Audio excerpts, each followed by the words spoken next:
Nous avons été à la pointe de la bataille pour la défense des services publics, des prestations à la population et des conditions de travail de la fonction publique. Concrètement, nous avons renforcé le budget de l'hôpital public. C'était en 2019, juste avant la crise Covid. Nous avons aussi renforcé la même année le budget de l'Hospice général qui vient en aide à celles et ceux qui en ont le plus besoin dans ce canton, ainsi aussi que du SPMI. Nous sommes aussi le seul groupe qui a systématiquement voté pour les annuités aux salariés de la fonction publique qui a une part du salaire qui leur est normalement due selon la loi. Nous avons également défendu les retraites de la fonction publique. C'était la CPEG qui regroupe les retraites de l'essentiel des salariés du public, mais aussi la caisse de pension des salariés des TPG. Et en ce moment, nous menons la bataille pour défendre et protéger les retraites des policiers et policières du canton. Nous avons joué un rôle déterminant pour l'adoption en 2020 du salaire minimum cantonal à Genève. C'est d'abord le fruit d'une bataille que nous menons de longue date. Nous avions été les premiers, il y a des années, à lancer une initiative cantonale dans ce sens, une bataille que nous avons menée avec acharnement et constance et que nous continuerons à mener pour défendre ce salaire minimum qui est aujourd'hui attaqué par la motion Etlin, par un vote dangereux et irresponsable du Parlement fédéral. Nous avons œuvré et nous continuerons à œuvrer pour une véritable redistribution des richesses à Genève, qui est le canton le plus inégalitaire de Suisse, là où une petite minorité de grosses fortunes continue à s'enrichir malgré les crises, malgré le Covid, alors qu'une majorité voit au contraire ses conditions d'existence se détériorer. Le 2 avril, votez pour la liste d'Union populaire. Face à la vie chère, l'indexation des salaires est plus que jamais indispensable. La liste d'Union populaire s'engage justement à ce que tous les salaires de la fonction publique sont indexés, pas seulement par rapport à l'indice des prix genevois à la consommation, mais par rapport à l'augmentation réelle de la vie, qui comprennent aussi les primes d'assurance maladie, etc. Bien entendu, l'État a tout à fait les moyens d'accorder le renchérissement, l'indexation à tout le personnel de l'État, mais doit aussi faire en sorte que tous les partenaires privés, les entreprises privées auxquelles l'État a affaire, s'engage aussi à indexer les salaires, car ce n'est plus possible de vivre avec cette précarité dans notre société où, objectivement, les richesses sont là et une meilleure redistribution doit pouvoir être effectuée. Votez la liste d'Union populaire le 2 avril. Je suis là pour défendre les personnes qui ont plus de 55 ans, plus ou moins, et qui ont perdu leur travail, qui se retrouvent au chômage, qui ont épuisé leurs 2 ans de prestations de chômage et qui se retrouvent sans revenu. Et c'est le moment où jamais il est important de pouvoir défendre cette cause pour que ces personnes puissent bénéficier d'un soutien financier par un fonds pour pouvoir continuer à vivre décemment et pouvoir rattraper le même salaire qu'ils avaient auparavant ou qu'ils touchaient au chômage afin de ne pas perdre de prestations concernant leur retraite. C'est pour cette raison-là que je vous demande, je vous implore, réfléchissez bien, s'il vous plaît, soutenez la liste de l'Union populaire pour toutes ces personnes parce que le chômage, ça arrive à n'importe qui. Merci. Je suis Salika Wenger, je me suis engagée dans l'Union populaire pour défendre une population ou des populations qui sont en difficulté, les classes moyennes et les personnes âgées. Je crois que ces deux classes-là sont confrontées à une politique dure et qui ne tient pas compte de leurs besoins, pire encore, qui les utilise et qui les exploite. C'est pour ces raisons que je me suis engagée en politique et c'est le combat que je mènerai. L'eau et l'électricité sont au carrefour d'une problématique sociale d'un côté, parce qu'il faut garantir à chacun l'accès suffisant à ces fluides, et puis une problématique écologique, il faut sanctionner le gaspillage en la matière.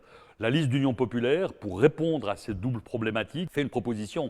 C'est que la première tranche de consommation, équivalente à 75% de la consommation d'un ménage moyen, soit gratuite. Ce qui assure un filet social, en quelque sorte, une couverture de base de l'approvisionnement de l'ensemble des habitants de ce canton en la matière. Et ensuite, ça permet de faire des tarifs progressifs qui sanctionnent le mésusage et le gaspillage de ces fluides. Voilà la proposition que fait aujourd'hui la liste d'Union populaire. Bonjour, Je soutiens la liste d'Union populaire parce que dans une Genève où les inégalités sont criantes et où de plus en plus de gens sont laissés sur le carreau, il me semble indispensable qu'il y ait au Parlement une force pour défendre les plus précaires. Or, la liste d'Union populaire, avec ses propositions concrètes et applicables rapidement si la volonté politique est derrière, me semble le plus à même de prendre ce rôle. Peut-être vous aussi, vous avez eu de la peine à payer une facture à la fin du mois, ou peut-être même vous avez été aux poursuites. C'est le cas de nombreux Genevois et Genevoises actuellement. La liste d'Union populaire veut faire quelque chose pour casser ce cycle sans fin du surendettement. Nous avons décidé de créer un fonds cantonal d'aide pour le désendettement de ces personnes. Avec la liste d'Union populaire, c'est changer concrètement la vie de ces gens pour qu'ils récupèrent une vie digne. Alors, le 2 avril, votez liste d'Union populaire, la liste compacte. Merci. Je suis engagée sur la liste 11 d'Union populaire parce que dans mon métier de travailleuse sociale en milieu scolaire, j'observe des familles et des jeunes qui sont dans des situations très précaires, des familles qui, même si elles travaillent, se retrouvent dans le rouge le 10 du mois, des jeunes qui ont des difficultés aussi, auxquelles on donne souvent des réponses individuelles et psychologisantes, par exemple le jeune qui décroche de l'école parce qu'il a une phobie scolaire, un trouble de l'attention, des problèmes d'addiction, etc. Alors que ce sont en fait aussi des jeunes de familles pauvres. Et c'est un peu brutal, mais c'est une réalité que j'observe et une réalité statistique. Je travaille aussi avec des migrants, là où l'étiquette d'expat sera plutôt un privilège, celle du migrant sera un stigmate. Là où l'expat est citoyen du monde et peut se projeter dans l'avenir, le migrant vit dans la peur des lendemains. Et ces deux raisons me poussent à m'engager sur la liste 11 d'Union populaire parce qu'elle propose et elle porte des valeurs pour qu'une autre vie soit possible. C'est pour ça que je vous invite à voter liste 11 Union populaire le 2 avril 2023. Vous ne le saviez pas, mais à Genève, il y a 1600 personnes qui touchent 1 milliard de francs par an en dormant.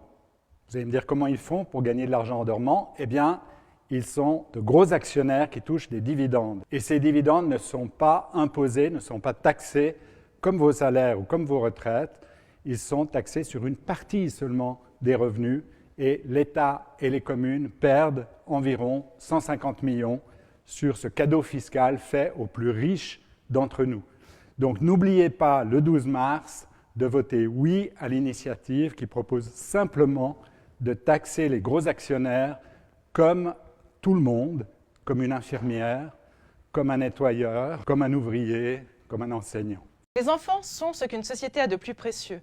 Pourtant, aujourd'hui à Genève, de trop nombreux parents encore peinent à trouver une garde adéquate pour leurs enfants. Moi-même, j'ai galéré quand mes enfants étaient petits. Je ne trouvais de solution satisfaisante ni pour eux, ni pour moi. Aujourd'hui, j'aimerais que les parents puissent avoir le choix de travailler ou pas, que leurs enfants grandissent dans un environnement sain et qu'en plus, ils puissent avoir un personnel qualifié qui les encadre. Si nous voulons une société plus juste, si nous voulons une société plus saine, il faut pouvoir garantir une place en crèche gratuite pour chaque enfant. Soutenez les enfants, soutenez les parents, votez pour la liste d'Union populaire le 2 avril. En tant qu'avocat, je défends tous les jours des travailleuses, des travailleurs, des migrantes, des migrants qui sont, de par leur statut, souvent confrontés à une précarité grandissante. Cette situation n'est pas admissible. La liste d'Union populaire que j'ai rejoint pour combattre cette misère grandissante dans notre société propose 10 solutions concrètes pour améliorer la vie des gens et faire que demain soit un avenir plus radieux pour tous. Ils ne dessinent plus, ne dansent plus, ne créent plus. Ces nombreux artistes, en marge des grandes institutions, peinent à survivre et risquent d'abandonner leur pratique artistique. Aujourd'hui, à Genève, c'est les municipalités qui financent principalement les artistes émergents. Il serait temps que le canton s'investisse davantage. C'est pourquoi nous proposons un fonds de soutien cantonal aux artistes qui sortent des sentiers battus. Le 2 avril, votons la liste d'Union populaire. De plus en plus de personnes renoncent à se soigner pour des raisons financières. Cette situation est intolérable, d'autant plus dans un canton aussi riche que Genève. Vous le savez, chaque année, les caisses maladies continuent d'augmenter leurs primes et nous avons actuellement à Genève plus de 600 millions de francs de subsides d'assurance maladie qui sont versés. En votant le 2 avril prochain pour la liste 11, liste d'Union populaire, vous nous permettrez d'aller défendre également au Parlement la création d'un grand service public de la santé regroupant les HUG, les soins à domicile et les EMS. Les Genevoises et les Genevois n'arrivent plus à se loger parce qu'il n'y a pas assez de logements et que le peu disponible est trop cher. Cette situation est inadmissible. Les candidates et candidats de la liste d'Union populaire se battent pour la mise en place effective du droit au logement garanti par la Constitution. Pour ce faire, nos candidats s'engagent à faire en sorte que l'État agisse concrètement pour la construction de logements accessibles à tous. Mettons fin à la spéculation immobilière des plus nantis garantissons un logement pour toutes et tous. Parce que le droit au logement est nécessaire, le 2 avril, votez liste d'Union populaire. La liste d'Union populaire est la liste qui articule à la fois la justice sociale et la justice écologique. L'une des mesures phares est l'abonnement TPG à 100 francs. Elle permet aux citoyens de notre canton d'accéder au transport public et d'accéder à la mobilité sur l'ensemble du territoire et en même temps de favoriser les transports, la mobilité douce. C'est une mesure phare extrêmement importante que nous défendons. Une autre dimension de notre programme sont les loyers abordables. Genève est un petit territoire, il y a une grande population, les prix sont exorbitants pour les citoyens et les plus démunis. L'État de Genève doit pouvoir s'investir, corriger les inégalités, favoriser l'accès au logement pour tous, à travers le droit de préemption, à travers l'investissement sur les territoires et la construction. Voter la liste d'Union populaire, c'est voter pour la justice à Genève.